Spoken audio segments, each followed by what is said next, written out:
lam kan pan zel do thutta ka ding he Christian chalai te malam kan pan zel do thutta ka ding he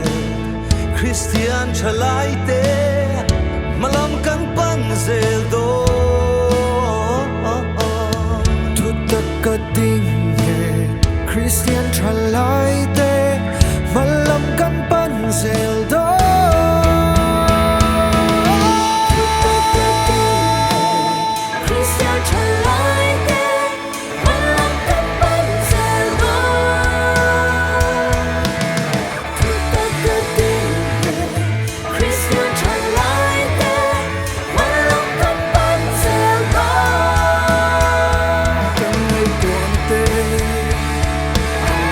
Jerusalem kan sat